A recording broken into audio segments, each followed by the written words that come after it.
Radio Saanvi 96.4।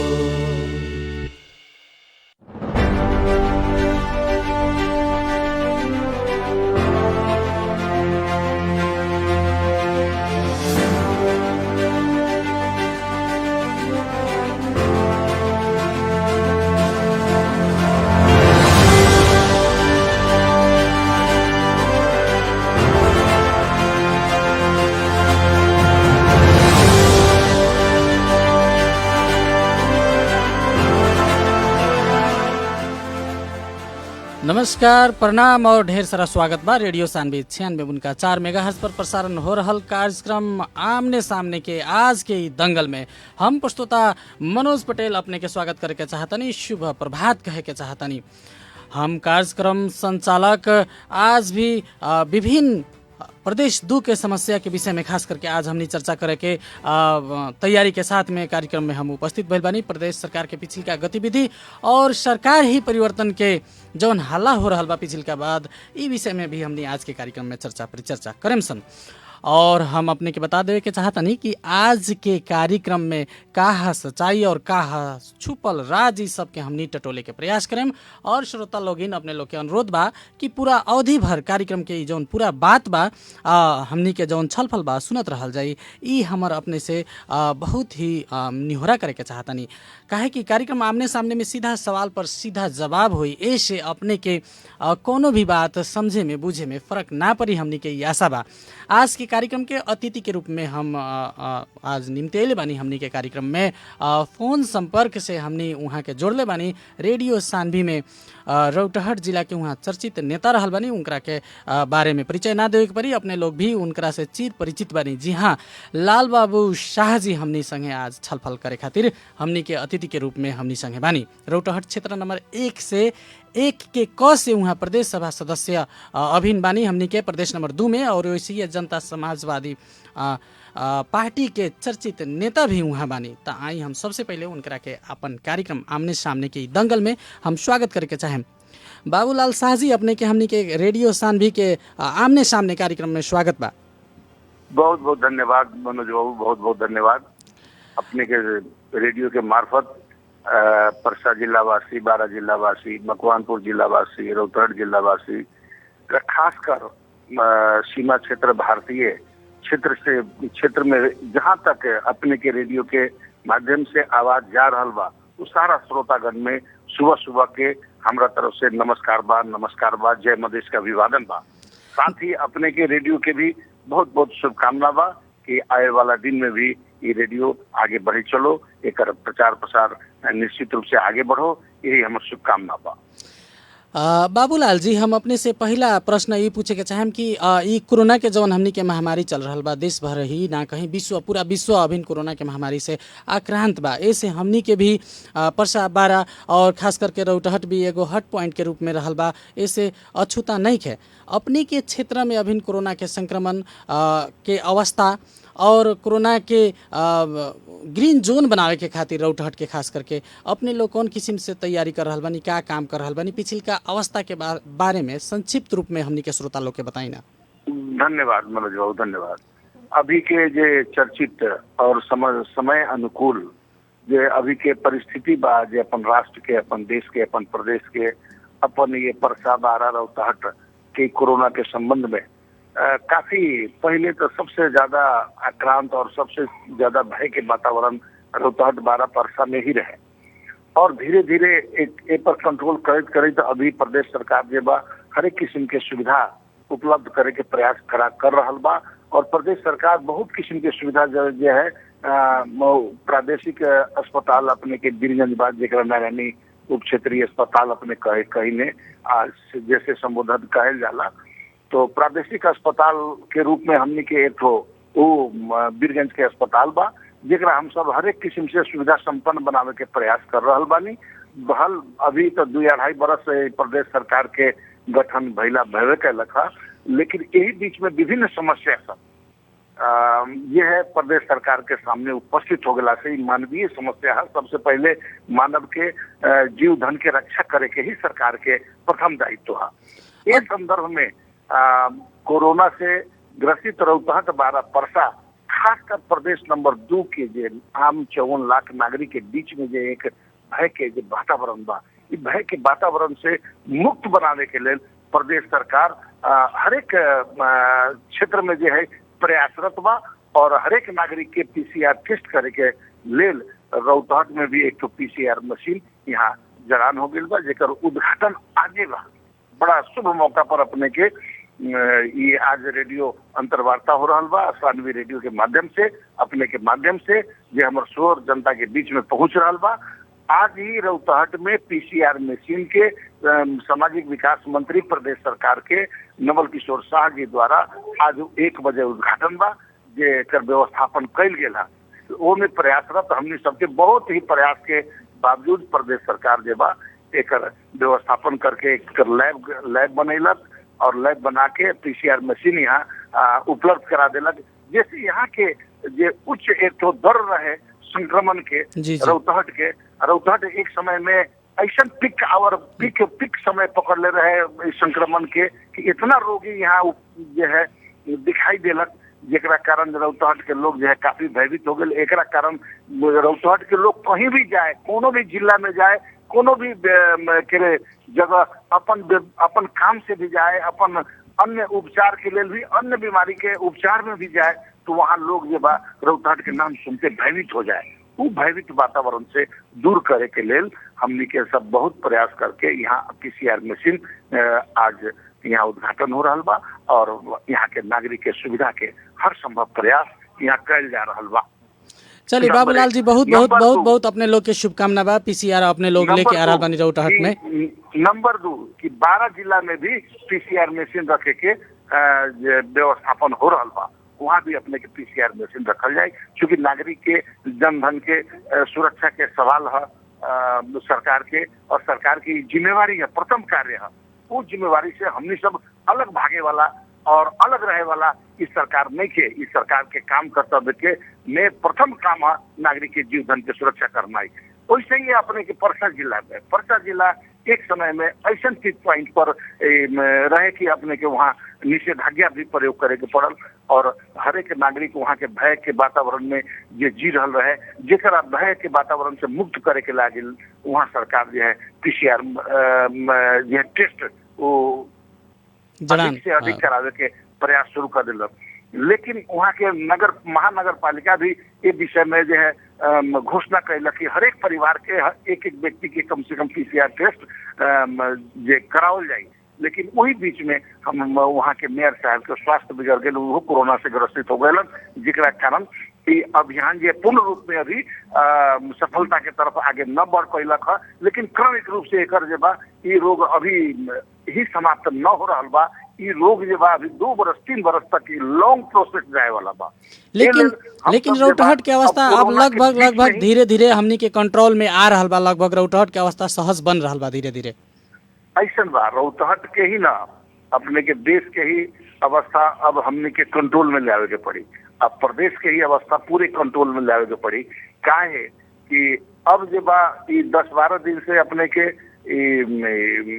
अभी test प्रक्रिया रुकल बा, जेकरा कारण टेस्ट प्रक्रिया रुकला के कारण अभी संक्रमित लोग के संख्या जो बा कम दिखाई दे रहा न्यून बुझा रहा बा। लेकिन जब अब आज से जैसे ही पीसीआर मशीन जो है अपन संचालन में आ जाए, तब यहाँ के लोग के जब पीसीआर टेस्ट शुरू हो जाए, रिपोर्ट आना शुरू हो जाए, तब जो बा एक सही तथ्यांक समझ में आई और पता चली। ये अभी हम सब प्रयासरत में छी कि एक संख्या घटावे के और ये भय मुक्त वातावरण में वो तैयार करे के और हर एक नागरिक अपन दैनिक कार्य में यह सहजता पूर्वक लौट जाए और पब्लिक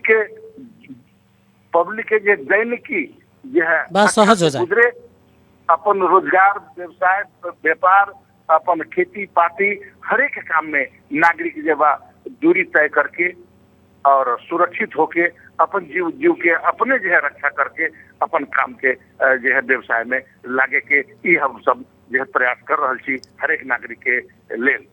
बाबूलाल जी, अब जैसे कि अपने कहनी है कि प्रदेश सरकार बहुत अच्छा काम कर रहा बा, और हमनी मतलब पहिलका प्रायोरिटी में मतलब जनता के जीव धन के सुरक्षा अभिन मतलब देश ही कोरोना से और पूरा विश्व ही कोरोना से आक्रांत भइल अवस्था में, लेकिन जनता के जन गुनासो का बा, जनता के शिकायत का बा कि प्रदेश सरकार काम नहीं के कर रहा, जौन विकास निर्माण के राहत के स्वास्थ्य के प्रतिभूति जौन जनता के मुहैया करावे के चाही, प्रदेश सरकार कहीं ना कहीं ओमे चूक रहा बा।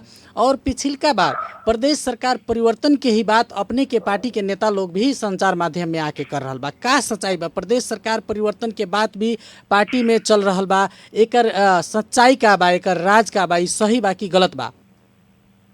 अब सवाल बहुत बढ़िया बा मनोज बाबू। का बा कि अभी हरेक किस्म के जो परिवर्तन, हरेक किस्म के चाहना, हरेक किस्म के जो है लोग के अपन अपन चाहना होकेला। जी जी। और अभी के जो समय बा कि थोड़ा संक्रमित समय बा, संक्रमण के समय बा, अभी क्राइसिस के समय बा, देश क्राइसिस में बा, प्रदेश क्राइसिस में बा। और ये अवस्था में प्रदेश के जो स्रोत साधन बा, तो प्रदेश के स्रोत साधन से जे राज्य द्वारा, जे संघ द्वारा प्रदेश के जे अधिकार प्राप्त होए के चाहिए, संविधान में जे अधिकार सब उल्लेख बा, जी जी जी, संघ के द्वारा प्रदेश के हस्तांतरण करे के जे अधिकार सब बा, वो अपने के डायरेक्ट प्रदेश के द्वारा संचालित होए वाला 21 गो अधिकार बा। जी जी जी, जिनमें जे प्रदेश प्रहरी प्रशासन शांति सुरक्षा संबंधी संपूर्ण अधिकार बा अपने के प्रदेश के अंतर्गत। जी जी जी, नेपाल राष्ट्र बैंक के नीति अनुरूप वित्तीय संस्था सबके संचालन, सहकारी संस्था केंद्र के सहमति में वैदेशिक अनुदान और सहयोग, ये सब अपने के प्रदेश के अंतर्गत संचालन होने वाला बा। अपने के जो रेडियो एफएम टेलीविजन संचालन संबंधी संपूर्ण अधिकार जो है प्रदेश के अंतर्गत है। घर जगह रजिस्ट्रेशन, दस्तूर, सवारी साधन, ये सब मनोरंजन कर, विज्ञापन कर, पर्यटन, कृषि, ये सब आय के सेवा शुल्क सब, दस्तूर, दंड, जरिमाना, ये सब अपने के प्रदेश के अंतर्गत आए वाला चीज बा। लेकिन ये सब चीज के संग अपने के कहनाम से सरकारी सेवा ये सब प्रदेश के अंतर्गत आवे वाला बा। नेताजी, अपने के कहनाम से जौन अधिकार संघ चाहे हमनी के संविधान हमनी के प्रदेश सरकार के जौन दिले बा, प्रदेश सरकार ओकरा के उपभोग करे नहीं खे सक रहल, प्रदेश सरकार के कहीं ना कहीं संघ सरकार हस्तक्षेप कर रहा बा। समझे के प्रयास करी। हमनी सबके पास, हमनी सबके जे अधिकार जे संविधान जे दिले बा, उस संविधान के अनुकूल अभी के हमनी के सरकार के दायित्व रहे कि पहले अपने शक्ति संपन्न होए के। जी जी, अपन शक्ति संपन्न होए के कानूनी रूप से पहले अपन यहाँ के शक्ति के केंद्र सब जो है मजबूत करे के। जी जी, वो शक्ति जो है हम सब अभी तक मजबूत न हो पाई है। इमे बाधक बा, बाधक तत्व सब बा। लेकिन कहीं ना कहीं एमे सिर्फ खाली केंद्र के दोष दे के बाबूलाल जी, खाली केंद्र के दोष दे के जनता के बीच में अपने लोग बिहान जा सकता नहीं? जाए के अपने लोग के क्षमता बा, जनता के बीच में बिहान कैसे जाए अपने लोग? प्रदेश सरकार जब जनता के सुख सुविधा, अधिकार, राहत के बाद, स्वास्थ्य के बाद जब अच्छा से मुहैया ना करा सकी, तो बिहान तो फिर अपने लोग के जनता के बीच में जाए के बाद, बिहान जनता के बीच में जाके ई बात कह के अपने लोग मुँह छुपावे वाला अवस्था आ सकता, ई तरफ हम इंगित करे के चाहता नहीं। मनोज बाबू, एक बात सुनी, अपने के हाथ में माइक दिया गया बा, अपने के हाथ में अपने के रेडियो खोल दिया बा। जी जी जी, और अपने के मुंह में बात टेप लगा देवल गेल बा, तो अपने के जे बोलल बात बाहर जा सकी? जी बिल्कुल ना जा सकी, ना जा सकी।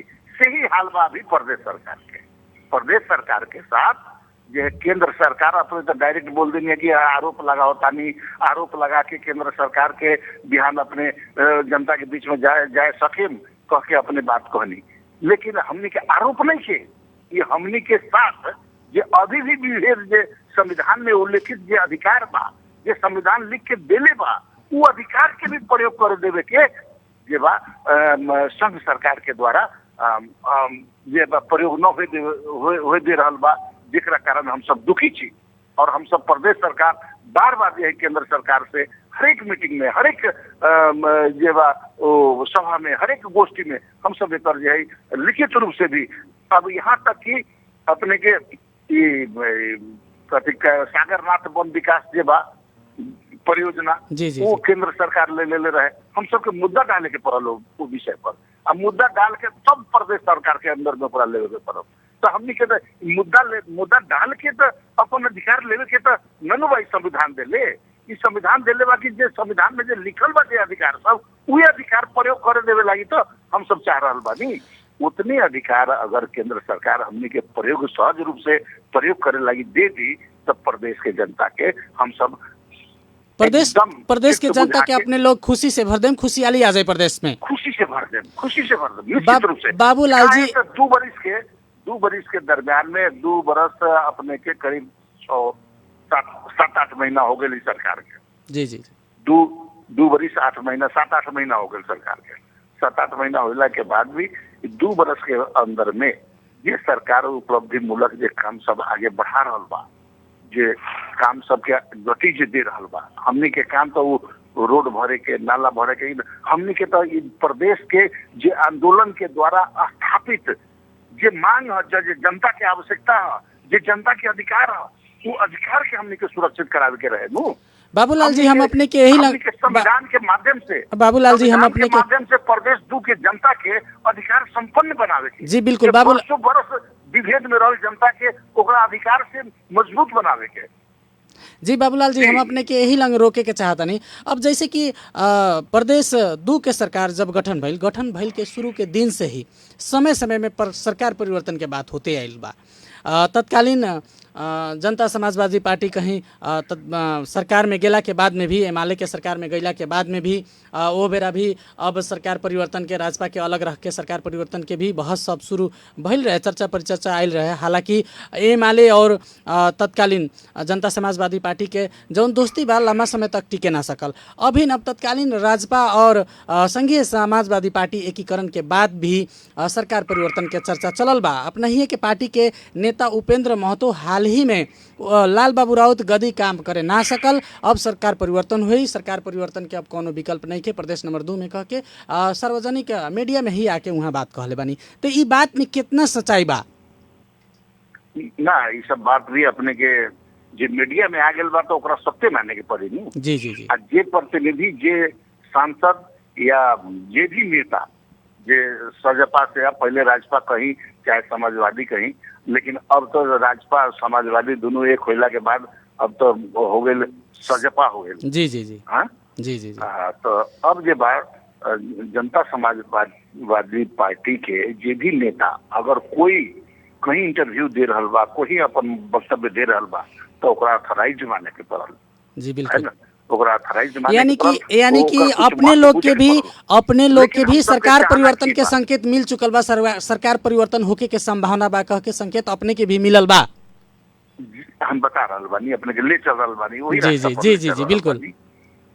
अभी का बा कि हम सब एक तो बहुत बड़ा संकट से हम सब जूझ रहल छी। जी जी जी। महामारी के संकट से ये में जो है एक्टिव होके सरकार के काम करे के अवस्था बा। आज अपने के 6 महीना से जनता जो है डेडलॉक रहे। जी जी। 6 महीना से एकदम जनता जो बा पूरा बंदी के झेल रहल बा। सब चीज, आर्थिक संकट, स्वास्थ्य संकट, हर एक चीज में जनता आक्रांत बा। लोग सब जनता के आर्थिक अवस्था एक किस्म के नहीं के। अपना यहाँ 66% लोग गरीबी के भीतर बा, गरीबी रेखा मुनी बा। 42% लोग जो बा एकदम दैनिक रोजगारी करके खाए वाला लोग बा, दैनिक जालादारी करके खाए वाला लोग बा। तो जी मध्यम परिवार बा जे एकदम दैनिक जालादारी करे के बा। कुछ लोग जो बा रोड पर घूम के और मांग के खाए वाला लोग बा। तो ऐसा वर्ग सब ए में ज्यादा आक्रांत हो गए, ए में ज्यादा पीड़ित हो गए। और ओकरा लेल हम सब जे बा, चाहे स्थानीय सरकार हो, चाहे केंद्र सरकार हो, चाहे प्रादेशिक सरकार हो, इस 6 महीना के बंदी में हम सब वो सब के लिए भरपूर जो व्यवस्था हमने सब न करे सकली, जेकरा कारण सरकार काफी आलोचित हो रहा बा। चाहे वो स्थानीय सरकार हो, चाहे प्रादेशिक सरकार हो, चाहे केंद्रीय सरकार हो। जनता के पहले तो ओकरा भूख से बचावे के पड़ल नु। जी जी। जनता के पहले जिंदा रखे के पड़ी नु। जनता जिंदा रही तब वो ओकरा कोनो रोग बीमारी पकड़ी तो ओकर इलाज हुई। तो जनता जिंदा न रही तब केकरा ले ली राज्य करेगा, केकरा ले ली सुख भोगे के बा। जनता सर्वोपरि बा। राजनीति जनता के लागी न करल जाला। जी जी जी बिल्कुल बिल्कुल। सुखी बनावे लागी न करल जाला। राजनीति अपना शक्तिशाली बने लगी तो नानू होकेला। यानी कि बाबूलाल जी हमनी आज के अंतर्वार्ता में सर्वोपरि नुबा जी एकदम जनता सर्वोपरि बा। हमनी आज के अंतर्वार्ता में ई कह सकतानी कि प्रदेश नंबर 2 के सरकार के बहस परिवर्तन के बहस हो रहल बा। ई सरकार परिवर्तन हो भी सकता ना भी हो सकता, ई कह के हमनी कह सकतानी। ऐसा बा कि सरकार परिवर्तन के क्रम नेता लोग के बीच में बा ये बात पहुंच गई बा। जी जी जी नेता लोग के भी आभास बा कि कुछ मंत्री परिषद के मंत्री जी लोग मंत्रालय के कुछ काम सब जो है अव्यवस्थित तरीका से बा। बहुत पत्र पत्रिका जे बा जे बात सब जे बाहर उछाल रहा बा, अब बाहर जे आयल बा साल भर से 1.5 साल से वो से कुछ मंत्रालय के काम पर जे बा नेता लोग के हमनी के पार्टी के शीर्ष नेता लोग के जे बा ध्यान आकृष्ट भेल बा। और कुछ सांसद लोग जे एकदम प्रदेश के प्रति एकदम काफी गंभीर चिंतित बानी जे सांसद लोग, और प्रदेश के जे गति में आगे बढ़े के चाहिए वो गति में प्रदेश ना बढ़ रहा बा कह के बुझाई जे बा आम नागरिक के। आज आम पत्र पत्रिका के पत्रकार बंधु लोग के, जो आम यहाँ के नागरिक समाज के, जो आम यहाँ के बुद्धिजीवी के, जो आम यहाँ के उद्योगी व्यापारी किसान मजदूर के जे बुझाई बा कि सरकार की गति में आगे बढ़े के चाहिए। जितना एक पॉपुलरिटी ये आंदोलन के बल पर आयल सरकार बा, 100 से ऊपर के खून के शहीद होला के बाद सरकार बनल बा।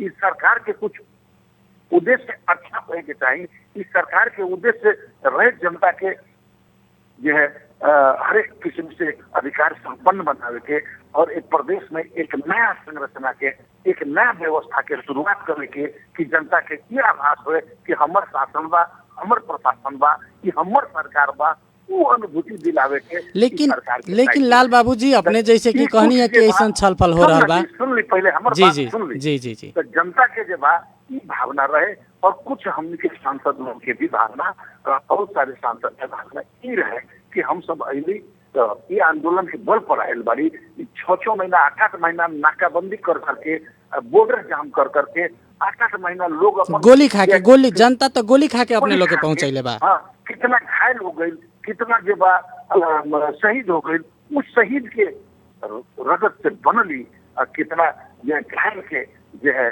पीड़ा से बनली सरकार बा। इस सरकार भी उतने मजबूत होए के चाहिए, उतने सक्षम, उतने मजबूत होए के चाहिए जितना मजबूत जे बा एगो जो है पिलर होखेला, जेकरा कितनो ढाला से भी ना ढहाई, कितनो भन मारला से भी ना टूटी ना फूटी, वैसे एक पिलर के रूप में इस सरकार के जनता के बीच में उतरे के चाहिए। जी जी से कुछ साथी लोग यहाँ के बुद्धिजीवी लोग अनुभव कैलन। यहाँ के हमने के संसद 107 के यहाँ प्रदेश व्यवस्थापिका संसद बा, प्रदेश सभा बा।